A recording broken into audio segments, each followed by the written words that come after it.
Remittance আসে কাদের থেকে? যারা আসলে বকলম শিক্ষিত না, তাই না? বিদেশে যায় কোন রকমের মানে সাইনও করতে পারে না ঠিকমতো। তারাই তো রেমিটেন্স গুলো পাঠায়। বিলাসী খাবার দাবার আর নাচ গানের এই উৎসবে প্রধান অতিথি স্বয়ং নিয়ন্ত্রণ সংস্থার একজন ডেপুটি গভর্নর। আর্থিক টানাটানির এই সময়ে যাতে ব্যয় করা হয় $৫৫,০০০ বা প্রায় ৭০ লাখ টাকা।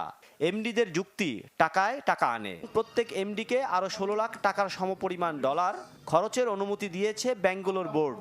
সেই হিসেবে ৩০ এমডির খরচ হবে আরও পৌনে ৫ কোটি টাকা।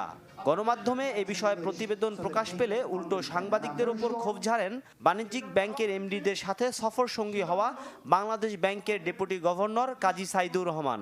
ডলার সংকটের সময়ে আপনি এত টাকা পয়সা খরচ করতেছেন, তার এগেইনস্টে কোনো রিটার্ন আসবে না। যে আপনি সিস্টেমটাকে সিম্পলিফাই করেন। সাধারণ মানুষ আমাদের তো রেমিটেন্স আসে কাদের থেকে? যারা আসলে বকলম শিক্ষিত না, তাই না? বিদেশে যায় কোন রকমের মানে সাইনও করতে পারে না ঠিকমতো। তারাই তো রেমিটেন্স গুলো পাঠায়। বর্তমানে দেশের খরচযোগ্য বৈদেশিক মুদ্রার নিট রিজার্ভ ১৩ বিলিয়নের ঘরে।